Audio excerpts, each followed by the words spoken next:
Болсо Зардалыда эмнең бар демекчи, үстүбүздөгү жылдын 7 майында өткөн Баткен областынын Актатыр айыл аймагындагы Орто Боз айыл өкмөтүнө караштуу Жака Өрүк участагындагы Тажикстан менен чектеш жеринде эки улуттун ортосунда кагылышуу өткөн. Жергиликтүү тургундардын ой пикирин билиш үчүн Кабарлар KG маалымат агенттигинин жааматы окуя болгон жерде болуп кайттык. Жүз уккандан бир көргөн демекчи, буга чейин ар кандай маалыматтарды, божомолдорду окуп келсек, бул ирет окуянын чоо жайын жергиликтүү тургундардан, тагыраак айтканда жабыр тарткан кыргыз жарандарынан сурамжаладык. Эки доо кагышса ортосундагы чымынга зыян дегендей, эки өлкөнүн чечилбей келе жаткан чек ара маселесинен жергиликтүү тургундар аябай эле запкы жеп жаткандары айтпаса да түшүнүктүү болду. Жылдап тапкан ак эмгек маңдай терлерин, жер кезип иштеп жүргөн балдардын ата-энесине курап берген бирин-экин бизнестерин бир кагылышууда эле мынтип тып-тыйпылын чыгарып, өрттөлүп, талкаланып калуусу зээнди кейитпей койбойт. Окуянын кандай башталып, кантип өрчүп кеткенин Тажикстан менен чектеш үйдүн тургуну Кумарбаев Абдубакир мындайча баяндады. Бул жолдо бүтүн тажиктер кыйкырып жүрүшүптүр. Анан наркы биринчи үйдө азыр таш ыргытып ал үйгө да кол сала башташыптыр. Мен өзүм үйүм аерде. Үйүмө келип эме кылсам, ал жерден уже билбейм, балдар мылтыктап атып атышты. Себеби үйүнө киргизбешке да, местный жителдер. Азыр биз бул жерде Актатыр айыл аймагынын Орто Боз айылынын Көктерек участкасында турабыз. Бул жерде эң кооптуу болгон жерлерибиз, бул жердеги полный немелерибиз бардыгы күйүп кеткен. Заправкабыз, пунктубуз, эки КАМАЗ, магазиндерибиз күйүп кетти. Контейнерлерди күйгүзүп кеттилер. Бул энди бул немеден кандай чыгыш керек? Себеби бул анклав деп атабыз, бул жер анклав эмес. Мына жерге бизге көпүрө салып берсе, жогорку немелер. Биз ушул көпүрө менен өтүп, наркы Көкташ немесиге кошулабыз. Ошондо бул жер анклавтан чыгып кетет. Анан кийин дагы кандай бир немелер болот дейсиздер. Бул неме тез аранын ичинде зымторлорду тосуп, мынау границаларды тез аранын ичинде бөлүп берселер, жогорку немелер. Бизге сончолук жакшы болот. Тез болгону бизге жакшы. Тажикстан менен чектеш Баткен областынын көйгөйү бийлик тарабынан чечип койчу анчейин деле орчундуу маселе эмес экен. Мындан бир топ убакыт мурда Баткен областынын губернаторлук кызматын аркалап келген Мамат Айбалаевдин бул кызматка кайра келиши менен чек ара араздашуулары жок болуп эле тынчып калбастан чечилчү маселе экенин жергиликтүү тургундар маалымдашты. Мурда Айбалаев губернатор болуп турганда именно ушул жолду тоскон. Тосуп пост коюп, таможня койгон. Тажиктер топтолгон. Тажиктер топтолгондо өзүңөрдүн границаңардан ошондогу бийликтеги ошондой иштеген күчтөр ушул жерден өтсө атабыз деп коркут эскертүү берилген. Үстүдө ушу эл чогулганда ватилер учуп турган. Ватилер берге коно албай мектепке конгон. Ошентип буларды неме кылып билешип турган. Азыр эми булар бара-бара күчөп бийлиги менен кошодой болуп ana ушинтип келип дагы басылып, дагы неме кылып, тополоң кылып турат да булар. Менин көз карашым бийликтен бизге элге вообще неме жок, поддержка. Аларда бар.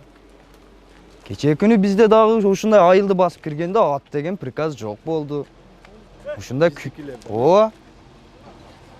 Эл качты. Ушунчалык неме болду. Күйгүздү, талкалады үйлөрдү. Аларга поддержка берет, мамлекет жагынан поддержка берет. Но мен үйүм алдындагы 4 гектар жер бар. 4 гектар жерге бул 89 жылдан бери арендада келинген деди. Арендадагы жерди өзү мөөнөтүдөгүдөй иштетиш керек. А олар көчөттү тикти, бак кылып атат. Бактан кийин үй салат. Үй салгандан кийин биздин айылга суу өтпөйт тажиктен. Ошонун аркасынан чыр-чатак чыгат. Азыр айтайынбы? Азыркы моментте мына толук биздин мен эмес. Башка кичинекей 1-классын окуусун алып келсең дагы айтат. Себеп бизден жокортку жака эртеңки күнүбүздү ойлойбуз. Бизди чакырып алып жейт алар. Сен не антип айттың деп. Прокуратурасы бар, милициясы бар, соту бар. Алар биздин бардыгын жейт да. Алар жейт бизди. Законда бар да, кыргыз жашаган жер граница, кыргызга киргенден кийин атышка укугуң бар да. Кечинде үйүңө бирөө мас кирип тополоң кылса, аны урушка укугуң бар. Себеп сенин үйүңө кирди, ал сенин территория. Ошо сыяктуу эле. А биздин бийликтегилер болсо азыр мындай кылып атат да. Жөнөкөй эле понятка болуп калып атат. Бизде Тажикстанга бара сүйлөшкөнү. Эй, балдарың айтып койчу, менин баламды урбасынчы дегендей эле кылып коюп атат да азыр. Ошондой эле болуп калып атат. Тең сүйлөшө албайт. Сүйлөшө албай жатат.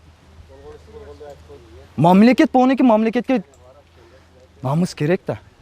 Ошону ким жана Айбалаевди коюп бергиле деп. Айбалаевди коюп бергиле дегенден мынау азыр чыгып атат. Айбалаевди коюп бергенде бизге Айбалаев ушуга чейин мына элди азыр кыргызга салып койду уже булар. Кызыл каялыктар чыгып атат. Айбалаев жаман деп мына телевизордон айтып ататтар. Баткен телевидениясын көр. Бул жактагылар мына ушул жерди Тажикке берсек лейлек калат. Тажикке. Баткендин көлү мына суусактагы калат.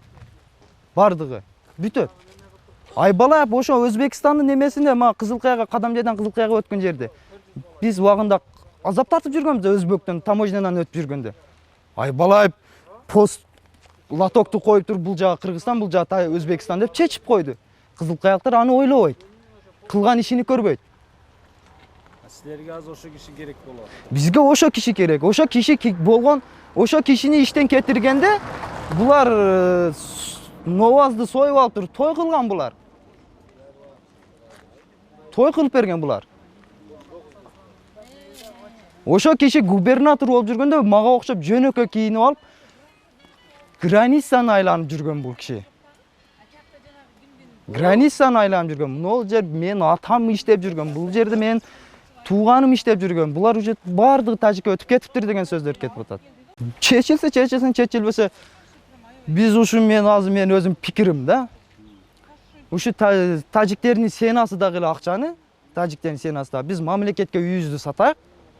Ушу территориядан жерди мамлекетке ташайбыз, биз да чүйдүн бору болобу, башка жак болобу кетебиз. Ушу жерди мамлекет өзү сактап алсын, тажикке сатабы кийин эмне кылса. Ушундай болуп калды азыр.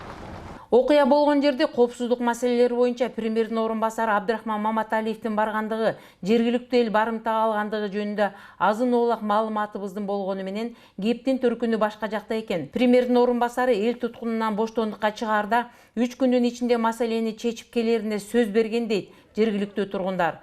Барымтага алынгандардын арасында Ички иштер министрлигинин түштүктөгү өкүлү Курсан Асанов жана Баткен областынын шаардык ички иштер башкармалыгынын жетекчилери да болгон. Бийлик жактан Курсан Асанов менен Абдрахман Маматалиев келди. Келгендигинен булар элдин талабы Мамат Айбалаевди коюп бересиң деп талап кылды. Биз жогорку жака жеткиребиз деп айттылар. Анан кайра үйдүн абкалын көрөк деп үйгө кирди. Үйгө киргенде эл чогулуп келип туруп мыктап камап койду. Айбалаевди коесуң, анан кетесиң деди. Биз сага чай десең чайды да алып келип беребиз деп эл кыйкырып бакырып турду. Биз бийликке барабыз, президентке, премьер-министрге барды, кайрылып парламентте көрүп туруп анан келебиз. Элден 3 күн срок алды. 3 күн убакыт бериңиздер, биз Айбалаевди алып келебиз деди. 3 күн эмес, азыр 1 неделя өтүп кетип атат.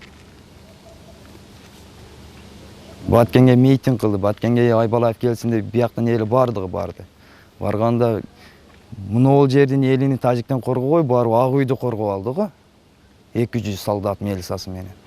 Согушта барымтага алынган генералдардын кайрадан кызмат ордуна иштемек турсун, жер үстүндө басып жүрүүдөн ыйба кылышканын канчалаган китептерден окусак дагы, бүгүнкү өз элине барымтага алынып, андан да өз элине 3 күндө чечээрин айтып, калп сүйлөгөн премьердин орун басары менен Ички иштер башкармалыгынын түштүктөгү өкүлүнүн өз ыктыяры менен кызматтан кетпей, иштеп жүргөнүн элетте жашаган жөнөкөй эл да таң калуу менен айтышты.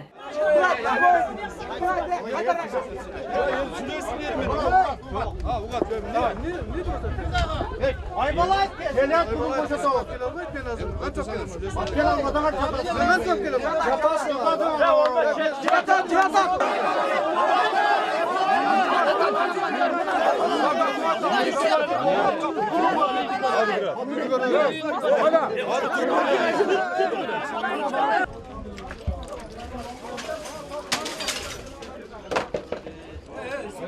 Kana hükümet, kana gubernatör, kaçanға чейин мына бута болот. Алмаз экөө качанга чейин бута болот.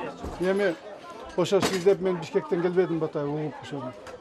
Birinci bir reis barken uşumuz böyle tünümen koyup geldik. Albatta düşünüp atamız, ahvalımızı düşünüp atamız. Düşünüp kelgenler menен bir neme болот. Жиынтык Жок да, тажиктарга барып агылачы, чакыргыла Баткенге. Неге барасыздар? Историяга неге барасыздар? Жүрүлө. Неге мына Аксай айлык өкмөтүнү барып алып, бийлегениге чейин интернетти көрүп мен титиреп калдым. Дастор конду мынантип тарткан, бермейбир тапсырып. Кыргыздар атпады да бала мына. Өлүмгө чекарадан өлүгү чыгат немеден границадан бийлеп атат ошол бийлейм мырдайым деп аш жейм десе башка жерге уштуруп берет элек биз кичине мындай бир авирюз менен болоюкчу жок мына мындай да эмнеге тажиктардан ала албайт ошо Mına Kırgızistan territoriyasına tacikler kirip geldi. Biz bir yaka jardamlar kelek desek, bana hatta mostu tosup koydu Kırgız'ın bagranları. Bizi tosup koydu, ötkörüyor. Tacikler bir yaka kirip geldi уже. Eğer de tacikler төлөсө, экинчи кайталабайт. Биз кыргыздар өз төлөп коебуз дагы олар бизди кайта талкалап атат. Автомат берме, рұқсат жоқ деп солдаттар қачып кетті. Мына бир жыл болду Абдрахман байке. Aybala gubernatordan ketkende bular buka soyup toy kılgan tacikler. Oynagan külü. Ekinci gubernator gelgende. Gubernatorun avtomatmen takıp isvara kap ketip kaldı. Namus var oyunda Kırgız'da. Gubernator oğlaki ne üçün durar? Avtomatmen isvara kap ketip kaldı tacikler. Sizler de karavasın. Soldatlar sizler de karavasın.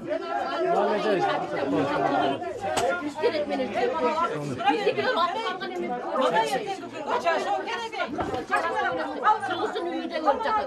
Atıp koysunlar. Çok güzel. Jaradan Çıkmay. No jatçay. Benim barcağımda sızıp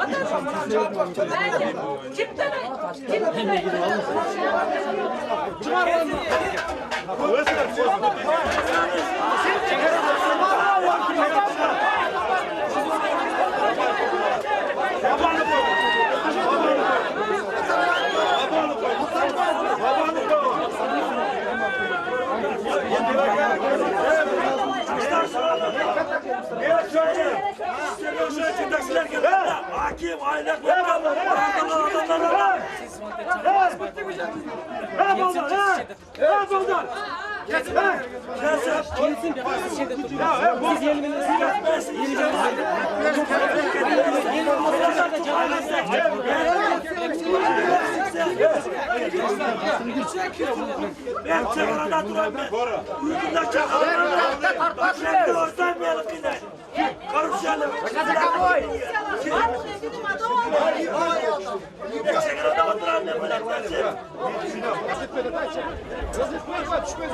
Bere katırmayın. Bere katırlar çıkmayın. Çıksa cahaya kirgizin. Hey, balдар, tekinde cevene öldür ya.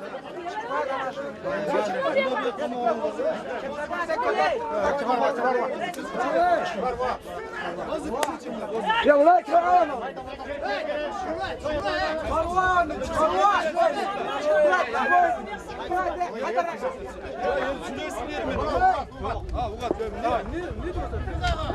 Aybalar, helal kurun boşa tavuk.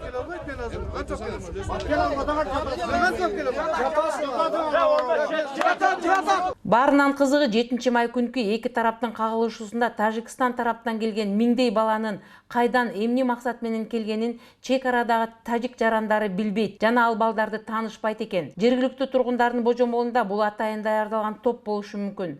Алган тапшырмалары кыргыз жарандарынын өздөрүнө тийбей, мүлктөрүн гана талкалап чыгып кетүү максаты болгон дешет. Аларга каршылаш Кыргызстан тараптан да чогулган топтун 20% жергиликтүү тургундар болсо, калган 80% кайдан келгенин чек аранын жашоочулары тааныбайт.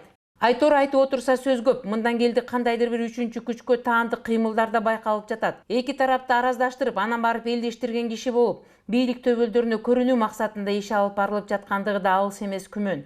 Өз кызыкчылыктары үчүн эки элдин тагдыры менен ойногондор болсо, мүмкүн эртедир кечтир билинер деген ойдобуз. Анткени бийликтин көңүлүн табуу үчүн жасалма кагылышууларды жасаган жетекчилер болуп жүргөнүн да кабарыбыз бар. Ошол чырды уюштуруунун алдында бүгүнкү кыргыз милициясы менен чек арада турган солдаттарыбыздын да абалын ойлошсо болмок.